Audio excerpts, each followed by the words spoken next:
Usaping pananampalataya.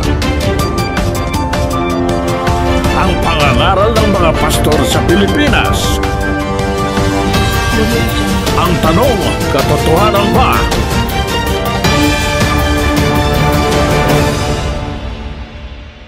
Ang mapapanood ninyong video ay nasa audio lamang. Ito ay ang itanong mo kay Soriano, Biblia ang sasagot. Atin yan bibigyan ng reaksyon pagkatapos ng video. Halina at atin nang panoorin. From Quarry Bay, Hong Kong, nakamonitor sa atin through internet, si Cynthia Balite. Cynthia, good evening. Good evening po, Mr. Soriano? Yes, ma'am. Itatanong po namin, sa Hong Kong po ito. Kailan po kayo pupunta rito sa Hong Kong? Pag may pamasahin na po ako. Ha? Pag meron na po akong pamasahe, pupunta po ako kung loloobin. Bakit hindi kung pag-abobonohan namin? Nakakaawa naman ako noon. Nakakaawa naman ako noon. Pamasahe ko pag aabo-abonuhan, di naman kayo kapatid pa, kapatid. Bawal po sa amin yun na kumuha ng pera sa hindi namin kapanampalataya. Kailan po kayo pupunta rito? Pag kami pamasahe na ako. Mr. Soriano, nagpapadoktrina ako. Opo. Nakakalima pa lang ako. So, ang inaalala ko lang, pag natapos ko ito, ewan ko kung hanggang ilan, paano kung hindi ko matupad lahat kung hindi ako karapat-dapat sa inyo? Hindi pwedeng hindi nyo matutupad. Wala namang mabigat na mabigat dyan Wala akong mabigat na mabigat dyan. Hindi naman tayo aatangan ng Diyos nang hindi natin makakaya. Tandaan niyo po yun. God is a God of compassion and He is a God of justice. Hindi ho niya tayo bibigyan ng pamatok o ng papasanin na hindi natin kayang mapasan. Pakinggan niyo ang sabi ng kasulatan. Ito po ang sinasabi dito po sa aklat po ng unang Korinto. Ito po ay basahin na po natin, Brother Eli, sa Mateo. Sige, 11. Sa 11, 28, 29, ito po ang sabi po ng ating Panginoong Hesukristo sa talata. Magsiparito sa akin, kayong lahat na nangapapagal at nangabibigatang lubha, at kay aking papagpapahingahin, pasanin ninyo ang aking pamatok at mag-aral kayo sa akin, sapagkat ako'y maamo at mapagpakumbabang puso, at masusumpungan ninyo ang kapahingahan ng inyong mga kaluluwa. Sapagkat malambot ang aking pamatok at magaang ang aking pasan. Ayan. Magaang lang naman po ang ipinapapasan sa atin ng ating Panginoon. Kaya huwag kayong mag-alala na hindi nyo matutupad lahat. Maliban na lang, kapatid, kung nagdadahilan na lang kayo. Hello, good evening po. Opo, magandang gabi po. Magandang gabi po. Si Brother Eli po ba to? Yes, Your Honor. Opo, ma'am. Yes, Your Honor. Isa po akong bisita dito po sa lokal ng Hong Kong. Opo. Ngayon, ang itatanong ko lang po sana, kung halimbawa po bang, let's say for example, kagaya ko, hindi pa po kaanib ng iglesia, pero may mga bagay na nakakagawa din po ako ng mabuti. Paano po yan? Pwede rin po bang hindi kinakailangan o hindi na rin pwedeng umanib sa iglesia? Alam nyo, kapatid, ang paggawa po ng mabuti ay yan po ay nasa jurisdiction ng Panginoon ang paggawa ng mabuti. Kailangan kung gagawa tayo ng mabuti sa paraan ng Diyos. Ngayon, kung gusto nyo, gagawa kayo ng mabuti, mamimili lang kayo kung alin yung gusto nyo gawin, hindi pwede yun. Ang mabuti po yun ang kautusan. Pakinggan nyo sa 7:12 ng Roma. That is Romans chapter 7 verse 12. Pakilagay sa screen. Kaya nga, ang kautusan ay banal. At ang utos ay banal at matuwid at mabuti. Ayan po ang mabuti, yung utos ng Diyos. The law is holy, the commandment holy and just and good. What is good in the sight of the Lord is His commandments when it is being fulfilled by man. Kaya po ang paggawa ng mabuti, ang pagsunod sa kautusan, kapatid. Ang isa po sa utos, yung pag-anib sa relihiyon ng Diyos, yung pag-anib sa iglesyang sa Diyos. Pakinggan niyo po sa 12 ng Roma, versikulo 9. Ang pag-ibig ay maging walang pagpapaimbabaw. Kapuotan ninyo ang masama, makisanib kayo sa mabuti. Kailangan po makisanib tayo sa mabuti. Cleave to that which is good. Let love be without dissimulation. Abhor that which is evil and cleave to that which is good. Umanib kayo sa mabuti, ang sabi po ng Biblia. Kaya, ang pag-anib po sa samahan sa Diyos, isa sa mga batas yan na mabuti. Pag hindi po natin yan sinunod, mababalilala yung ibang mabuti na ating gagawin. Kailangan po kasi sa pagsunod sa utos, dapat tutuparin natin buo. Huwag natin dadagdagan, huwag din natin babawasan. Sabi po ng Biblia. Sige po, maraming salamat. Kayo gusto niyo, huwag umanib Po? Kayo, ayaw niyo yatang umanib. Naman po siya gano'n. Ba't tinatanong niyo yan? Siguro gusto niyo maligtas kayo, inyo na lupa, inyo pa rin ang langit. Oo nga po mas ang sarap nga po nun paano po yung mga insik dito na hindi nakakarinig ng salita ng Diyos? Paano po nila maiintindihan yung nga po kasi, kagaya nyo, hindi po kayo marunong mag-Cantonese. Paano po sila? Alam niyo mga kapatid, halimbawa, kagaya nung panahon ni Kristo, no? Nangangaral siya sa Jerusalem, di ba? Di ba kapatid, ano? Pero noon, meron na rin pong Egypt. Meron na rin po noong, yung sa Canaan, meron na rin Palestine, noon na tinatawag. Wala naman po nagtanong sa kanya, paano yung taga-Palestine? Paano yung taga-ron? Kasi, meron pong paraan naman ng Diyos. Halimbawa, di nila naintindihan, meron gagawin paraan ng Diyos para sila'y makaunawa. Ganito po kasi, tinitignan po ng Diyos ang isang bansa kung merong mga tao diyan na gustong maglingkod sa Diyos. Pag nakakita ang Diyos ng merong gustong maglingkod sa Kanya, gagawa ng paraan ng Diyos para yung tao na yon ay maakay niya sa katwiran. Pakinggan niyo sa isang talata ng awit, kapatid na Willie. Sabi po yan sa 14 at 2, tinutunghan ng Panginoon ang mga anak ng mga tao mula sa langit upang tingnan kung may sino mang nakakaunawa na hinahanap ng Diyos. Naghahanap ang Diyos nung makakaunawa Apo. He is looking at the children of men to see if there were any that did understand and seek God. Kaya yung taong naghahanap ng Diyos, hinahanap din ng Diyos yun, kapatid Apo. Pagka nakita niya, halimbawa, dyan sa Hong Kong, meron dyan na isang naghahanap ng Diyos. Gagawa ng Diyos ng paraan para yun makakilala ng katwiran. Minsan po, sa pagbabasa lang ng Biblia, nakakaunawa ang tao ng aral ng Diyos Huwag niyo pong problemahin yung Cantonese. Ang problemahin niyo kayo dahil naiintindihan niyo sinasabi ko. Kapatid, mananagot kayo sa Diyos. Naiintindihan niyo ako di ba? Opo. Yun ang problema niyo, hindi yung iba. Si Kristo, nung nangangaral siya, sa Jerusalem siya nagpunta Hindi naman siya tinanong, paano yung nasa Egypt? Paano yung nasa ganon? Bahala ang Diyos doon, kapatid. Good evening po, Brother Eli. Sige, magandang gabi po. Paumanin na lang po sa boses ko. Una ko pa itatanong yung tanong misis ko.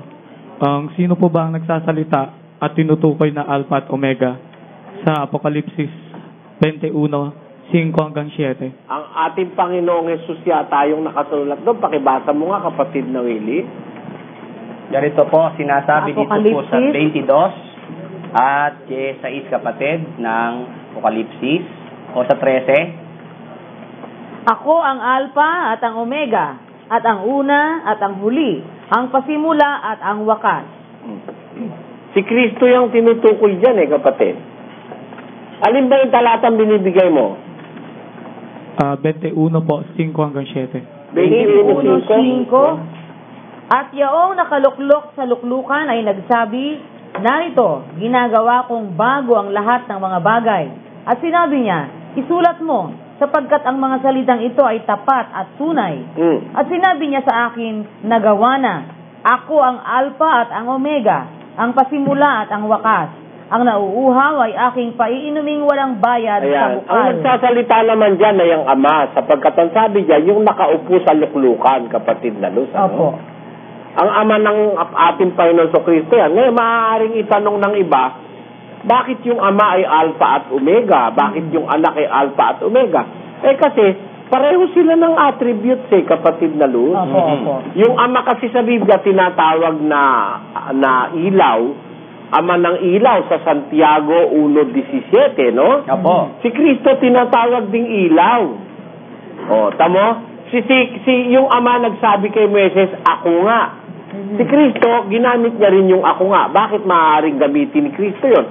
Kasi sabay naman sila ng pag-iral Nung umiral yung Ama, nasa sinapupunan na niya yung anak. Opo. Ang sabi ng Biblia sa sa 1:1 hanggang 3:18. Nang pasimula, siya ang Berbo, at ang Berbo ay sumasa Diyos, at ang Berbo ay Diyos. Ito rin nang pasimula ay sumasa Diyos.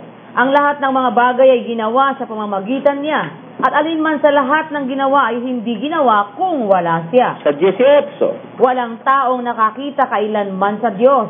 Ang bugtong na anak na nasa sinapupunan ng Ama, siya ang nagpakilala sa Kanya. Kaya pareho sila, magkasama sila. Ang Berbo sumasa Diyos Mula pulang umpisa, nasa Diyos na yan. Kaya kung ang Ama ay Alpha at Omega, pasimula at wakas, pwede rin sabihin ni Kristo yun. Dahil kasama siya ng Ama mula pa sa pasimula. Opo. Salamat po. Yung ikalawa ko pong katanungan, Brother Eli. Sige po. Kasi yung hipag ko po kasi sa probinsya ay meron po kasi siyang binabanggit na Iglesia ni Cristo po kasi siya. May sinasabi po kasi siyang meron na pong nababasa sa talata sa Biblia na sinasabing ang mga Antikristo daw po ay yung mga hindi naniniwala na si Kristo raw po ay tao. Meron ba pong nababasang ganun? Wala, mali yun. Ang Antikristo, yung hindi naniniwalang si Kristo ay Diyos. Pakinggan mo sa unang Juan 2:22. Ito po, Pakilagay sa screen. 2:22. Ay, hindi yan. 1:7, kapatid na Ikalawang Juan.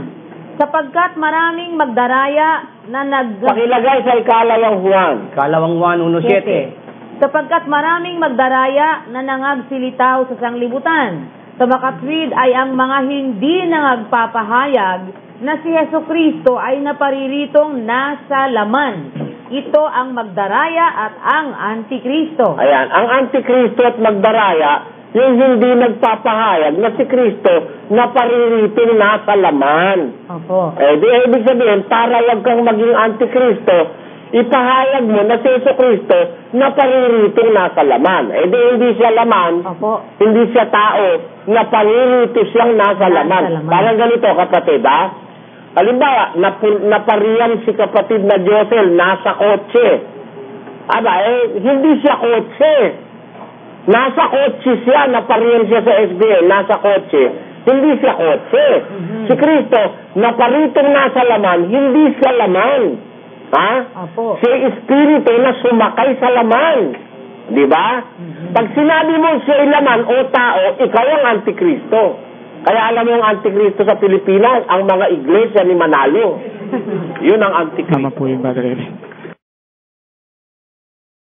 Itong mga nagpapanggap na ito na sila raw ang tunay na iglesia ng Diyos, hindi naman nila kayang tindigan sa diskusyon, kapatid na Joseph, sa mga ginoong pakikipag-usap.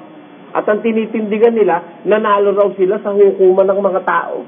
Ano naman is that a sanction or is that a proof that you are of God? Nanalo ka sa hukuman ng mga tao, kapatid na Joseph? Hindi po. Ay, nako, maraming mababasang mga paraan ng Biblia na hindi ko mo nanalo sa hukuman ng tao nanalo na sa Diyos, kapatid na Joseph. Example po, Brother Eli. Example, si Jose Bendido. Natalo yun Di ba? Siya nga ang nire-rape, nabaligtad, siya raw ang manre-rape Di ba? Na ipakulong, kaya nga siya nakarating sa kulungan At doon siya nakakilala ng isang malapit kay Paraon. At yun naman ang naglapit sa kanya kay Paraon. Di ba ganun, kapatid na Joseph? Opo. O, di ba? Ang ating Panginoon Kristo, hindi ba siya ay natalo rin sa hukuman? Dinala kay Pilato, dinala kay Herodes, pinagpasapasahan hanggang ipako siya sa krus. At sabi-sabi ba naman daw nung nagbo-broadcast dyan, si Kristo natalo, hindi naman lumaban. Hindi lang lumaban si Kristo. Ano palagay mo kay Kristo? Bakla? Hindi lang lumaban ng Panginoon Kristo, kapatid na Joseph. Sa lahat ng paraan, lumaban yon. Kaya lang, pagdating ng panahon na hindi na siya dapat kumibo, hindi na siya kumibo. Pero siyang nag-umpisa ng laban Hindi ba? Nakipaglaban siya at nakipagmatwiranan siya sa mga Pariseo, sa mga Hudyo, at saka sa mga iba't iba pang umukontra sa kanya. Tinawag niya pa ng mga lahi ng ulupong hindi ba? Hindi raw lumaban si Kristo. Tayo naman daw lumaban sa korte. Kaya ang paniwala nila, kung halimbawa, pinaboran sila ng... At alam mo kapatid na Joseph, this is something that I really am not convinced of. Na sa 20 mahigit na denominasyong gumagamit ng Iglesia ng Diyos, tayo na single out na pinagbabawalang gumamit nun sa securities, ano? Opo. Bagaman ang ating rehistro, mayroong 7 mga salita na iba sa kanila. Ang nasa batas, 3 o 2 salitang iba, pwede mo nang irehistro. Sa atin, 7 kapatid na Joseph. Nagtataka rin ako, ba't na-single out tayo? Marami namang mga ibang denominasyong Iglesia ng Diyos din, pero pinapayagan ng hukuman, no? Ngayon, wala tayong magagawa. Yun ang pasya ng hukuman. Ayaw naman nating lumabag sa batas, kapatid na Joseph. Kaya hindi na natin gagamitin yung sa Securities and Exchange Commission, di ba? Ano ngayon ang gagamitin natin? Hindi na sa Biblia. Sino naman na magbabawal sa akin basahin yung Biblia, Iglesia ng Diyos? Nasa Biblia yun, mga apostol yun, mga unang Kristiyano, hindi naman itong nakarehistro sa securities. Tinatin nila yung Biblia nila kung galit sila sa akin. Hindi ba, kapatid na Diyos? Oo nga po. Illogical masyado kasi. Yan ang gusto ko lang maipunto. Ito po yung tanong ko, saan po ba sa Biblia mababasa na hindi sa kinakain ng kinasasama ng tao kundi sa bawat salita na lumalabas sa kanyang bibig? Hindi sa kinakain ang kinasasama ng tao. Kasi madalas ko po itong marinig sa mga ngaral na ito po yung sinasabi nila. Hindi. Ganito yan, hindi ganyan ang pagkakasabi. Pakinggan mo sa isang talata ng Mateo 15 at 11, ito po ang sabi po sa talata. Hindi ang pumapasok sa bibig ang siyang nakakahawa sa tao, kundi ang lumalabas sa bibig, ito ang nakakahawa sa tao. Ito ang kahulugan niyan, kapatid, ano? Hindi yung pumapasok sa bibig ang siyang nakakahawa sa tao. Meaning, yung salitang nakakahawa, nakaka-influensya, nakakatangay ng iba. Di ba? Halimbawa, kung pumasok sa bibig mo, uminom kang lason, nakakahawa ba yon? Hindi nakakahawa. Ikaw, mamamatay ka. Ikaw uminom ng lason. Pero yung nakakita sa'yo, hindi mamamatay sa lason yun. Dahil sa'yo pumasok di ba? Opo. Pero, pag lumabas sa bibig mo, nakakahawa yan. Words are influential. Tatandaan mo, ang kasinungalingan, pag lumabas sa bibig, pwedeng paniwalaan kahit yan ay kasinungalingan. Opo. Ang galit, pag lumabas sa bibig, can create crowd emotion. Di ba? Ay, tinan mo yung ginagawa ng mga militanting grupo. Pagka galit na galit yung kanilang speaker doon, pati yung mga inaano nila, galit na galit din. Tinan mo nangyari, binato Malacanang. Dahil alam ba, babatuhin ng mga nagrarally yung Malacanang at saka yung mga pulis, kung walang galit na naitanim yung mga speaker nila doon sa mga nasa Malacanang. Kaya yung lumalabas sa bibig, nakakahawa yan sa tao. Pero kahit kumain ka ng lason, hindi ka makakahawa sa iba. Ikaw lang mag-isa maninigas. Yun ang ibig sabihin ng ating Panginoong Hesus. Kasi alam mo kung saan ang galing yan, ang konteksto niyan. Pinuna ng mga Pariseo, yung mga apostol. Sabi nila sa Panginoong Hesus, ba't ganyan ng mga alagad mo? Kumakain, di naghuhugas ng kamay. Masyado kasi silang mga mapamunay ang mga Pariseo na ang punto ng pagpuna parang materialismo. Puro concentrated sila sa materialism. Hindi sila concentrated dun sa spirituality. And here is Jesus Christ, our Lord, teaching human beings of the spiritual things, of the spiritual values in life. Kaya nangyari, minsan kumakain yung mga apostol, di nagugas ng kamay. Alam mo sa mga Hudyo, batas ang paghuhugas ng kamay. Kasama yan sa mga palatuntunan at kahatulan ni Moises na ang paghuhugas ng kamay, paliligo, paglalaban ng damit, pag nakahipo ng anumang bagay na karumal-dumal, batas yan at palatuntunan sa Israel. Ngayon, minsan nakita nila mga apostol kumakain, di nagugas ng kamay. Pinunan nila, sumagot si Kristo. Kayo mga papagpaimbabaw kayo, di nyo ba nalalaman ang pumapasok sa bibig, tumutuloy sa tiyan, lumalabas sa daanan ng dumi? Hindi ito ang nakakahawa sa tao, sabi niya. Kahit na ba, kumain ng mikrobyo yung mga alaga, di naman kayo mahahawa, yun ang ibig sabihin ni Kristo. Yung lumalabas sa bibig, yun ang nakakahawa sa tao. Kaya yung mga pinagsasasabi ng mga eskribas at pariseo, yun ang maaaring maka-impluensya. Ang katunayan naka-impluensya yon, nagalit ang mga tao kay Kristo at mga apostol. Kaya nung iharap siya kay Pilato, mas marami yung sumisigaw na siya ipako sa krus dahil naka-impluensya yung mga kasinungalingan sinasabi ng mga eskrib at mga pariseo laban sa ating Panginoong Jesus. Yan ang konteksto niyan, kapatid. Hindi ang ibig sabihin yan kahit ano pwede nang kainin kagaya ng sinasabi ng born again. That is a teaching out of context. Yan po. Maraming salamat. Salamat! Hindi ba, attorney, meron tayong freedom of freedom from want? Opo. Ano ba tawag doon sa freedom of fear or from fear? From fear. Freedom from freedom fear. From fear. Opo. Hindi ba that is, to fear is our freedom? Opo. Hindi ba? Halimbawa, ikaw si Congressman Ledesma, kinidnap yung anak mo. Natatakot kang yung anak mo patayin. Hindi ka kaya magbayad ng ransom. Hindi ba ganun ang implikasyon ng attorney? Saka yung first law is the law of self-preservation. And that is a natural law. Natural law yan, attorney. Over and above any law. Natural law yan, yung self-preservation. You can just imagine ang trauma ng isang magulang na mahal ang kanyang anak. At kukunin sa'yo ng mga kriminal. Siyempre lahat ng paraan gagawin mo para lang mailigtas mo yung anak. Lahat talagang gagawin mo yan. Maski na lahat ng mga bawal, etc. Hindi mo na intindihin yung brother pag nagigipit ka nga sa patalim, kakapit ka nga, hindi ba? Kaya yun ang ibig ko lang sabihin. Hindi naman yata mabuti na parusahan si Congressman Ledesma dahil sa pagmamahal sa kanyang anak. Bagaman yan batas, hindi tayo tutol sa batas Alam natin ang intent of that law. Maganda intention ng batas na yan para huwag ma-encourage ang kidnapping with ransom, kapatid na Joseph. That is the intent of that law. But while pursuing the intent of the law, we have to preserve the rights of a human being or a human person, especially a parent, in the self-preservation of his family or himself or his children. Di ba ganun yun? You know yung irresistible force. Yun nga, irresistible force. That is justifying. Justifying. Di ba yan, mitigating yan, mitigating yan Kaya irresistible force. Siguro naman dapat wag namang ibalita ng ganun, paparusahan pa, etc. Brother Eli? Yes? Opo, itong tuberculosis. Ganito po pala katindi ang nagiging effect ngayon ito sa panahon natin.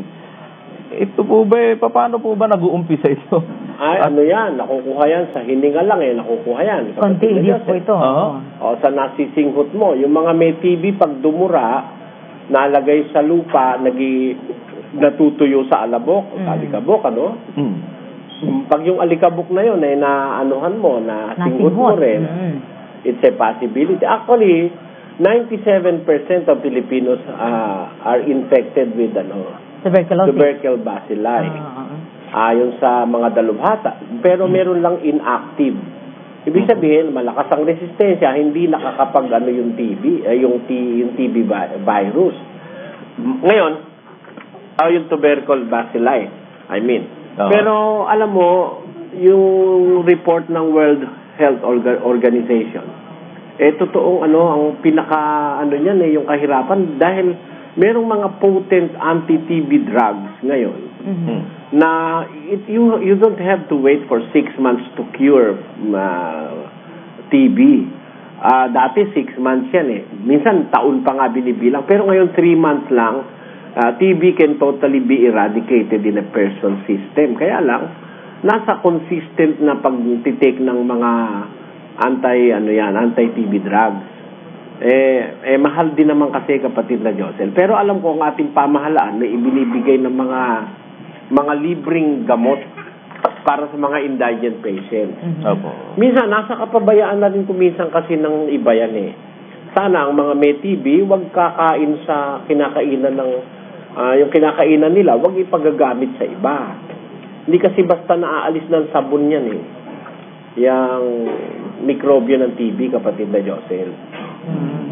Sana wag silang natutulog, nakasiping ang kanilang mga mahal sa buhay kung meron silang TB, no? At if it is not under control, makakahawa ito. At isa pa, yung ang TB, kapatid na Josel, kasi bunga ng mababang resistensya, bunga na rin ng malnutrition. Kaya yan, lumalaganap ngayon, bunga ng malnutrition yan. Pangunahin na yun. Brother Eli, wala po bang nalalabag sa katuruan ng banal na kasulatan sa mga ganito? Sex transplant. Hindi naman transplant yun transformation yata yun Wala naman silang kinuha para i-transplant dun Binago nila. Hindi sex transplant siya, Transformation siguro. Pero transplant wala naman Maliban na lang, may kinuha silang ek dun sa isa at nilagay dun sa kabila, di ba? Tsaka matris ng iba, nilagay. Yun. Yun ang sinasabi ko. Excuse me for using the word ek. Wala naman kasi kung makagamit na mas maganda dun ek na lang. Di ba?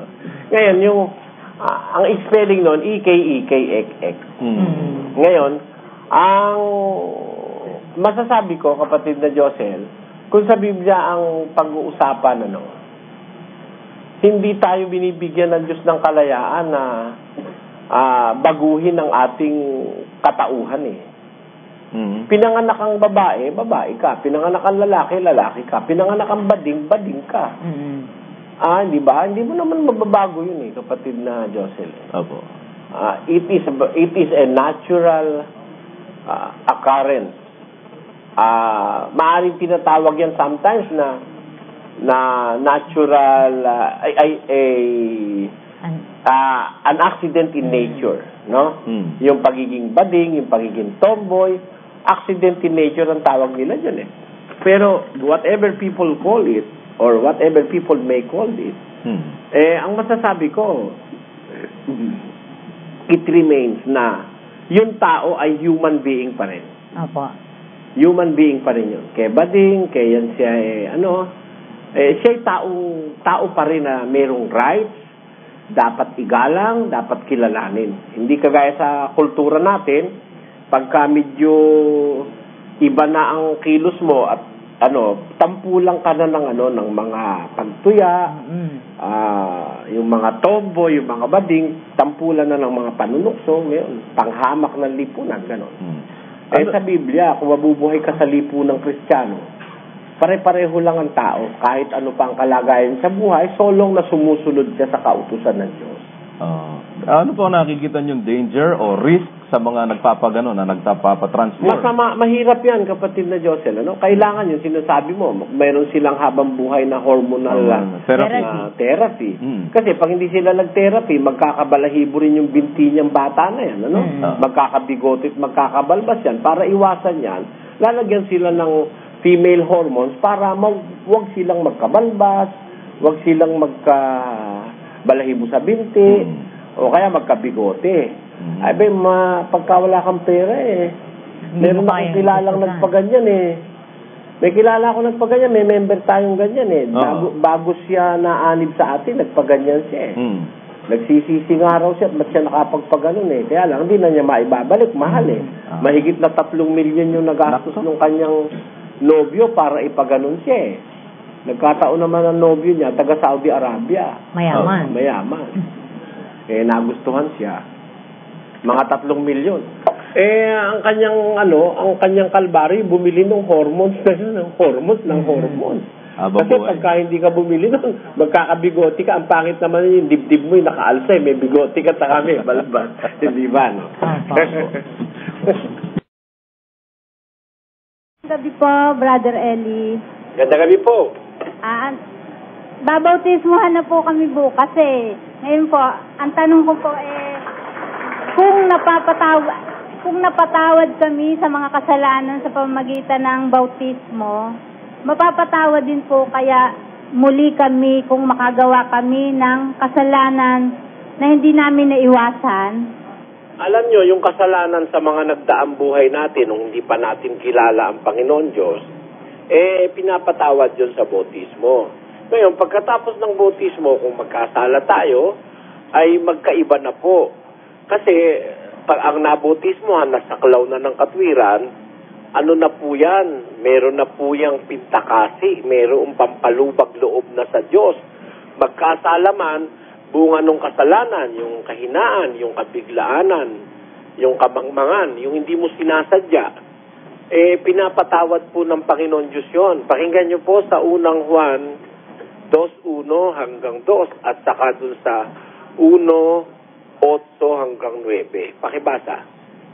Mumunti kong mga anak, ang mga bagay na ito ay isinusulat ko sa inyo upang kayo'y huwag magkasala.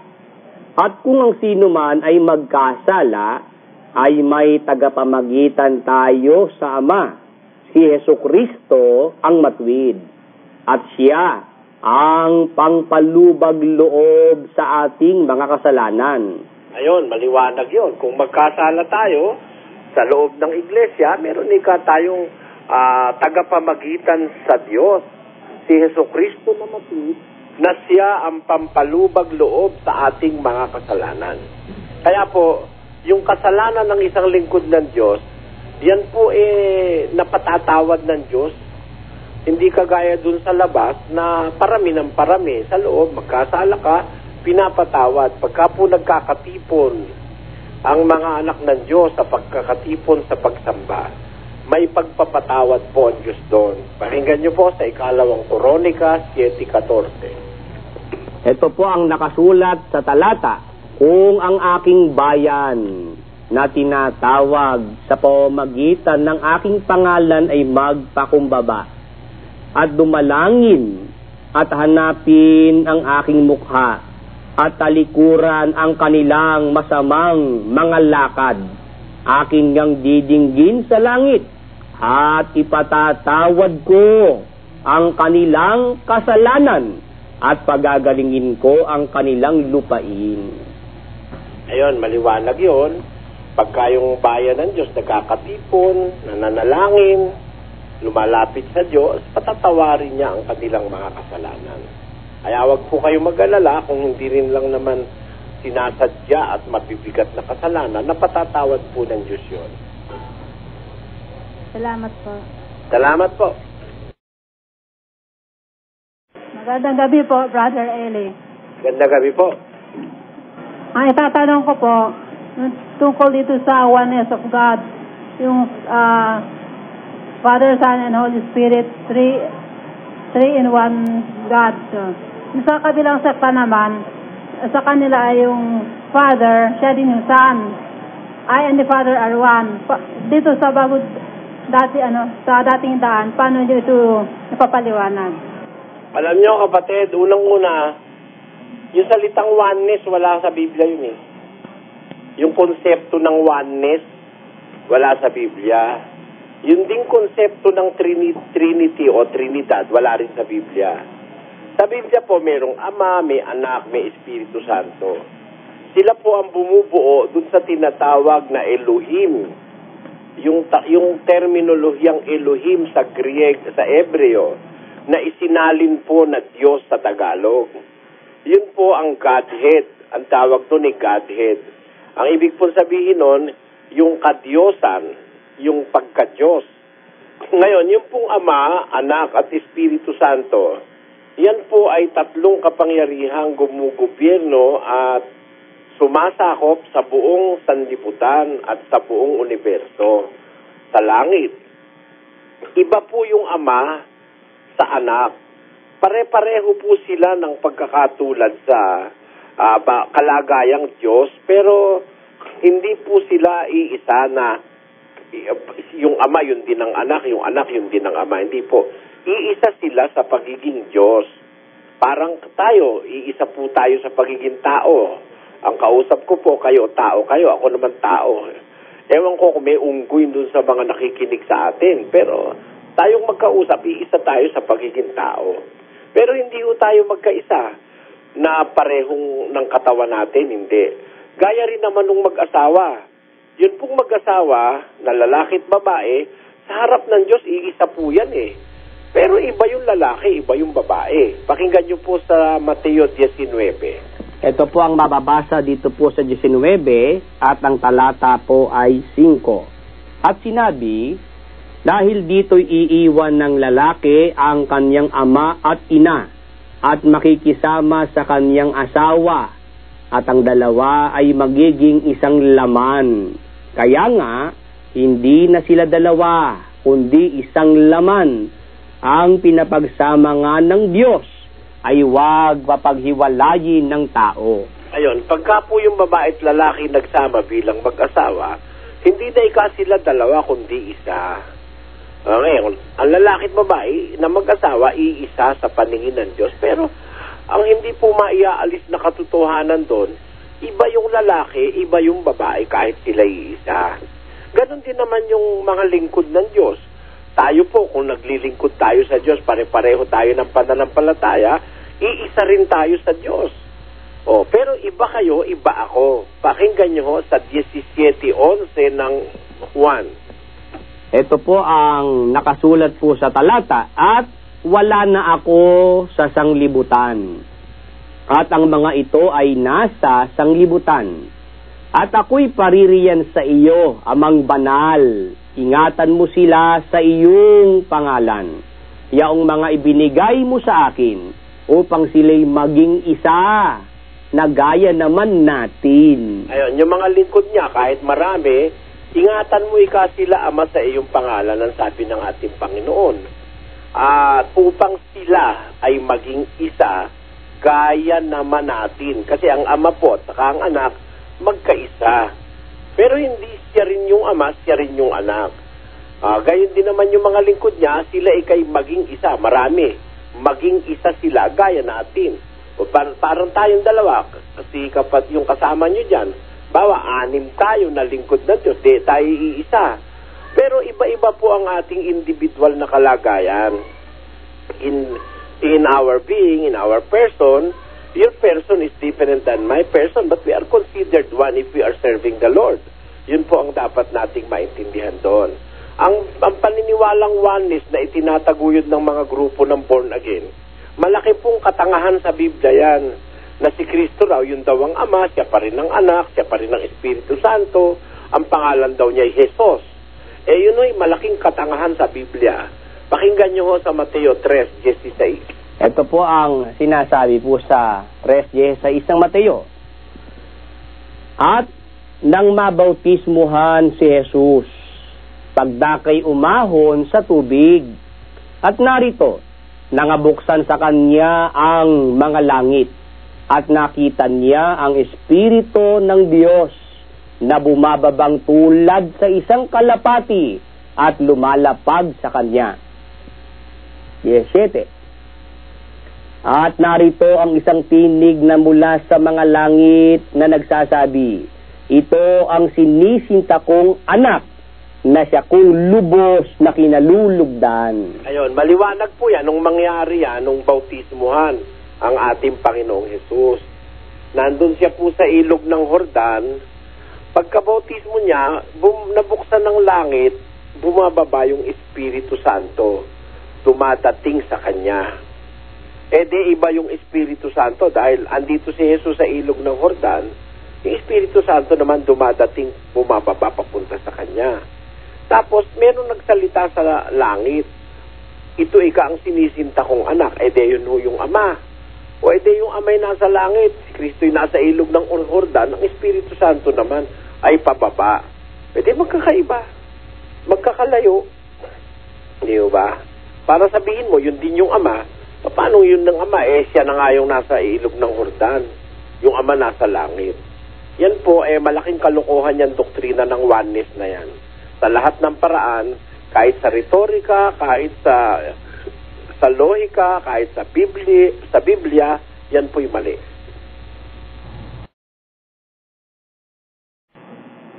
Isa pa po.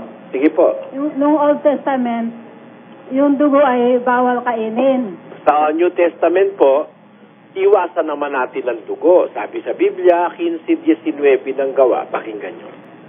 Dahil dito'y ang hatol ko, ay wag nating gambalain yaong sa mga hentil ay nangagbabalik loob sa Diyos. Kundi, sumulat tayo sa kanila na sila'y magsilayo sa mga ikahahawa sa Diyos-Diyosan at sa pakikiapid at sa binigti at sa dugo. Ayun, pinalalayo naman po sa Bagong Tipan. Yan po nakasulat. Yan po. Salamat po. Salamat po. Brother Eli.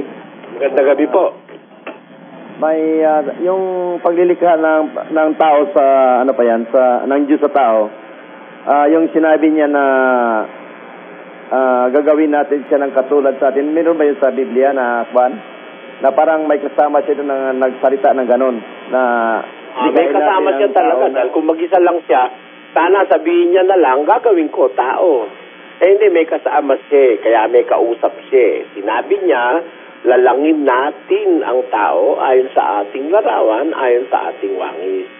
At sinong kasama niya ron? Yun pong kawangis niya at saka kanyang kalarawan. Sino ba yung kawangis niya at kalarawang kausap niya ron? Pakinggan nyo sa Hebreo 1:1,3. Ito po ang sinasabi, ang Diyos na nagsalita ng unang panahon sa ating mga magulang sa iba't ibang panahon, ay nagsalita sa atin sa mga huling araw na ito sa pamamagitan ng kanyang anak. Palibhasay, siyang sinag ng kanyang kaluwalhatian at tunay na larawan ng kanyang pagka-Diyos. Yung anak niya po, yun ang kanyang tunay na larawan ng pagka-Diyos niya. Kaya ang kalarawan niya, yung anak, yung pong anak ang kausap niya nung sabihin niyang, let us make man after our image, after our own likeness. Yun po nakasulat sa Biblia. Pangalawa po, mga ilang taon na mula sa creation ni Adam and Eve hanggang sa kasalukuyan na... Hindi po natin masasabi yun. Broken down po ang history ng Bible. The Bible is not a complete history or chronological book. Yan po ay, although ang Biblia ay nagsasaad ng history, meron po diyang mga pagkakataong tumalon ang Biblia. Tumalon sa panahunan, dun sa mga tiempo ng panahon. Meron mga panahong hindi na in-specify ng kasulatan, kaya imposibleng makwenta po natin yan ngayon. Yung mga nagkukwenta niyan, mga sasabihin, mula raw doon sa panahon ng creation, hanggang 6,000 years old, mga sira po ulo nun. Nasisiraan na ng bait yun. Kasi kung yan po mga yan, nag-aaral talaga ng katotohanan at ang hilig nila ay katotohanan, yun pong colony ng Inca, yung pong Inca na nahukay ng mga archaeologists, tinatayang meron na pong 35,000 years old yun. Colony lang ng Inca yun sa may Amerika. Paano ngayon sasabihin mo 7,000 years old lang ang mundo? Samantalang yun lang colony na yun, 35,000 years old na. Kaya po, napakamalinong kwentahin natin yan. The Bible is not meant to be a chronological book. The Bible is speaking of the truth about the services of His people to God and the history of His people, not necessarily the history of all humankind. Yan po ang aking masasabi, kapatid. Okay, salamat po. Salamat po. Magandang gabi po, Brother Eli. Opo, magandang gabi po. Natanong ko lang po kung lahat ba ng pagsisisi ay tinatanggap ng Panginoon? Conforme po sa pagtitiis. Pag ang pagtitiis niyo, pagtitiis ng taong masama, kasi masama ho, nagtitiis din po yun eh. Pakinggan nyo sa unang Pedro, ganito nating mababasa. Yan po ay nakakasulat sa 2 ng unang Pedro at ang talata po ay 20. Sapagkat, anong kapurihan nga kung kayo'y nangagkakasala at kayo'y tinatampal, ay inyong tanggapin na may pagtitiis. Ngunit kung kayo'y gumagawa ng mabuti at kayo'y nagbabata, ay inyong tanggapin na may pagtitiis. Ito'y kalugod-lugod sa Diyos. Yung halimbawa, gumagawa ka ng mabuti, sinasampal ka pa, kung magtiis ka, kalugod-lugod sa Diyos. Pero ang ginagawa mo masama, sinampal ka, nagtiis ka, walang kapurihan sa Diyos yun. Dahil ano kwenta nung pinagtiisan mo yung sampal kasalanan mo naman talaga dahil gumagawa kang masama. Kaya ang sabi ni San Pedro, diyan pa rin sa Pedro, kung kayo magbabata, magbata kayo gaya ng Kristiyano, hindi gaya. Pakibasa, kapatid na Willie. Ito po ang sinasabi naman po dito po sa 4 at 15 ng unang Pedro pa rin po. Kung kayo mapintasan, ngunit huwag magbata ang sino man sa inyo na gaya ng mamamatay tao o magnanakaw o manggagawa ng masama o gaya ng mapakialam sa mga bagay ng iba. Ayun, huwag kayo magtitiis gaya ng magnanakaw, mga masasama.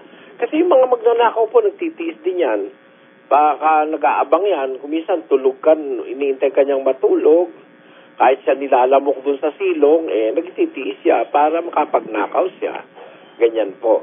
Ngayon, yun namang sa relihiyon, baka may mga nagtitiis naman, mali naman yung ginagawa. Yung kanilang relihiyon naman ang aral hindi naman utos ng Diyos. May wala rin pong kwenta yun. Pakinggan niyo po sa Marcos 7:7 hanggang 8. Tatapwat, walang kabuluhan ang pagsamba nila sa akin na nagtuturo ng kanilang pinakaaral ng mga utos ng mga tao. Magtiis ka na magtiis. Utos lang naman pala ng tao yung ginagawa mo. Kagaya nung nagpipinitensya, sinasaktan ng sarili, sinusugatan, nagpapapako sa krus. Hindi naman utos ng Diyos yan utos lang ng mga pari yan. Walang kwenta yung pagtitiis mo ron. Di ba? Yung mag-prosesyon ka, umilaw ka sa prosesyon, magdasal ka ng 15 minuto o kaya 1 oras na walang katigil-tigil hanggang sumakit yung panga mo at mangalay ka sa katadaldal. Hindi naman utos ng Diyos yung ginagawa mo. Wala rin nung kwenta yon, kapatid. Kaya hindi po basta pagtitiis.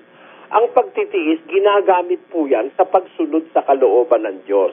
Hebreo 10:36, pakinggan nyo. Sapagkat kayo'y nangangailangan ng pagtitiis upang kung inyong magawa ang kalooban ng Diyos, ay magsitanggap kayo ng pangako. Ayun, nangangailangan kayo ng pagtitiis upang kung magawa ninyo ang kalooban ng Diyos, magsitanggap kayo ng pangako.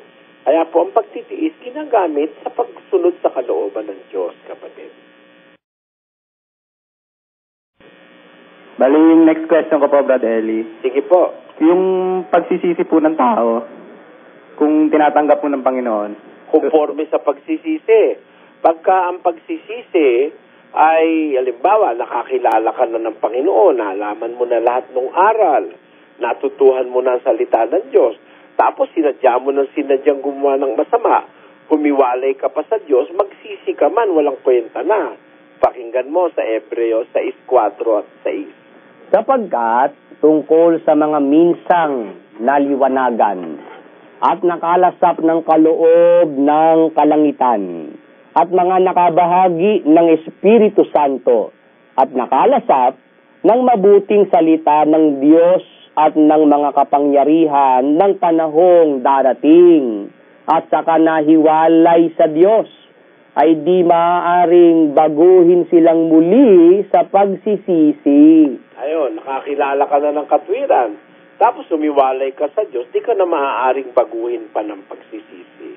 Repentance is not anymore needed for those people who willingly gumawa sila ng labag at humiwalay sila sa Diyos.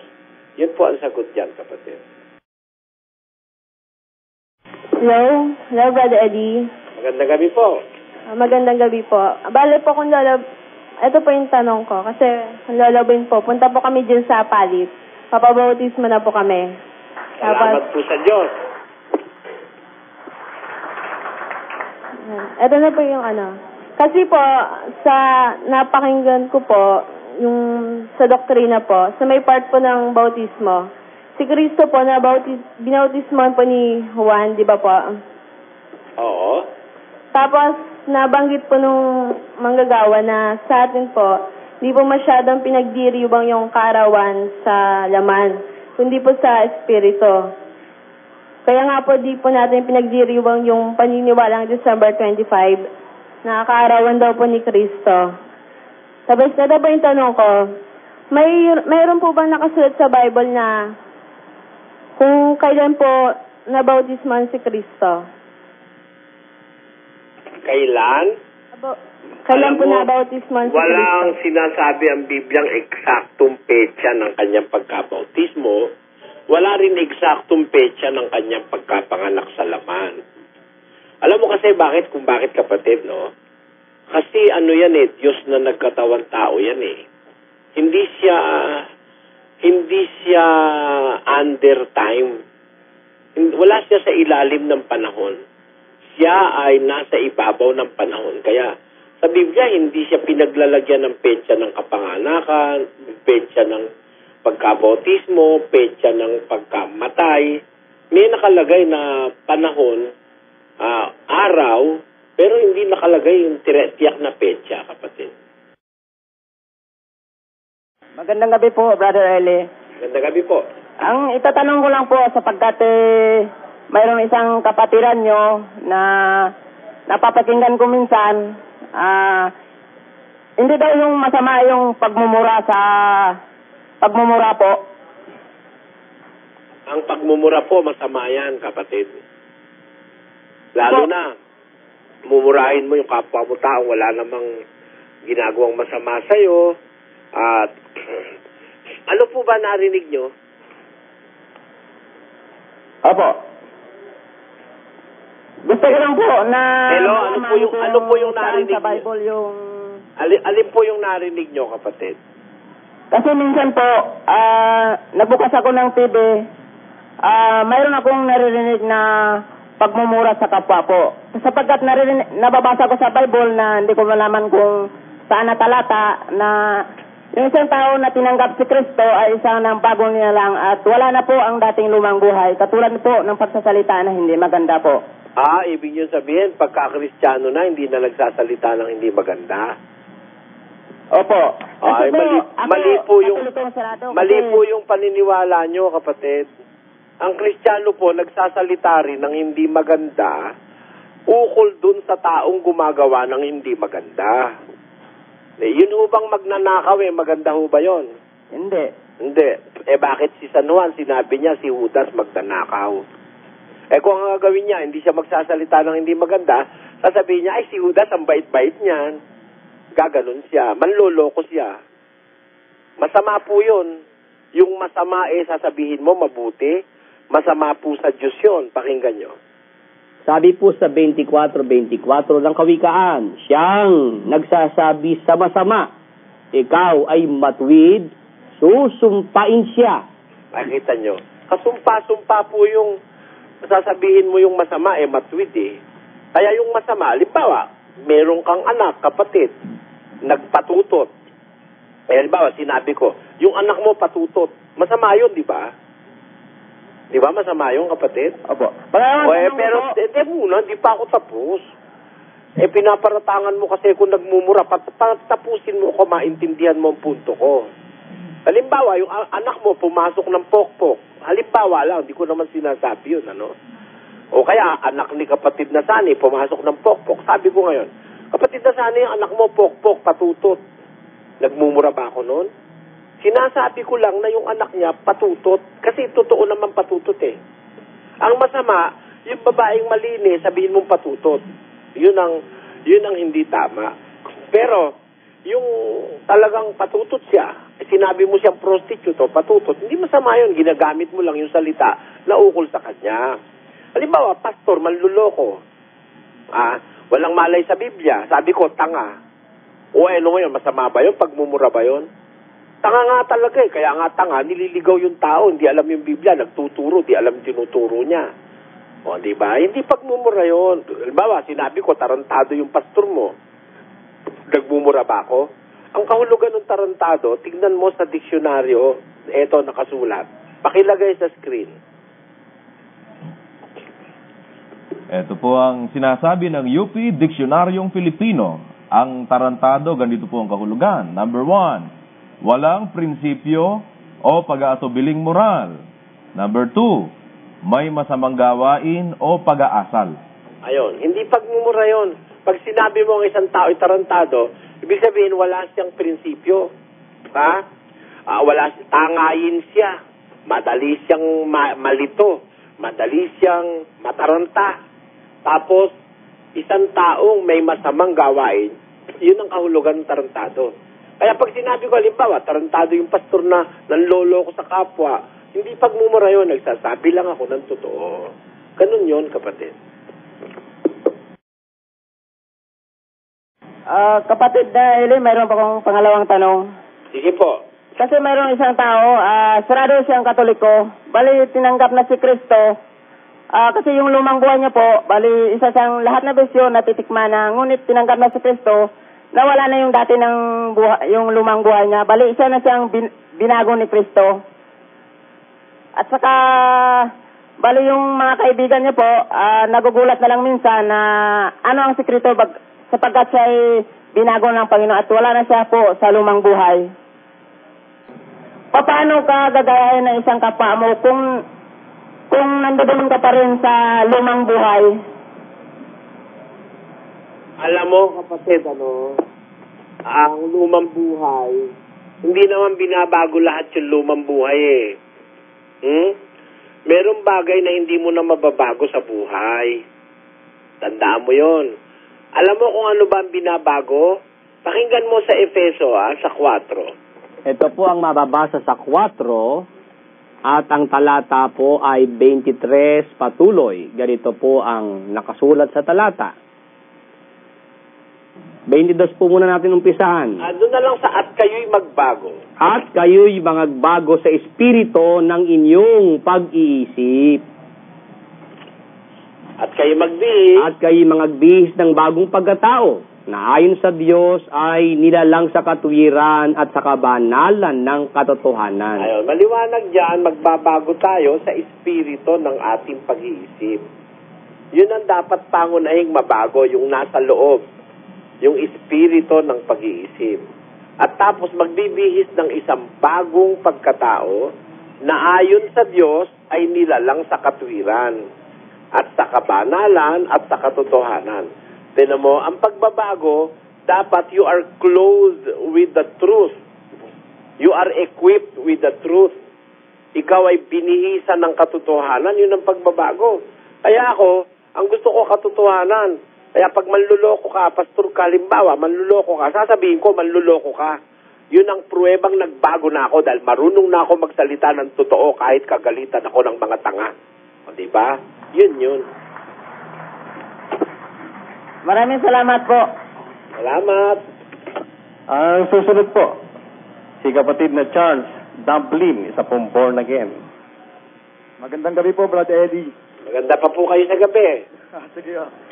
Tanong ko lang po, kapag ka po ba ang isang tao ay kinasal na, tapos nag-file po siya ng annulment, magkakasala po ba siya sa Diyos kapag nag-asawa po siya ulit? Alam mo, yung annulment, sa Iglesia Katolika lang yan, saka sa mga Protestante purupot. Kay Kristo, walang annulment of marriage. Kaya halimbawa, nagkasawa ka, kinasal ka, kay Kristo, siniwalayan mo, huwag kang mag-aasawa. Bawal yun. Pakinggan mo, ha? Sa unang Korinto 7. Ganito po ang mababasa sa 7 ng unang Korinto, sa 7 at ang talata ay 10. Tatapwat sa mga may asawa ay aking ipinag-uutos, ngunit hindi ako kundi ang Panginoon, na ang babae ay huwag humiwalay sa kaniyang asawa. Kung humiwalay, tuloy mo doon sa kung humiwalay. Tatapwat, kung siya'y humiwalay, ay manatiling walang asawa o kaya'y makipagkasundo sa kanyang asawa. Ngayon, kalma, humiwalay ka, mananatili kang walang asawa. Ngayon, kung di ka na makakatiis, makipagkasundo ka ulit sa asawa mo. Wala kang kalayaang mag-asawa sa iba. Yung annulment, konsuelo di bobo lang yan sa Katoliko. Scapegoat lang ng Katoliko yan para masunod yung gusto ng mga lalaki at babae na gustong makatikim ng marami.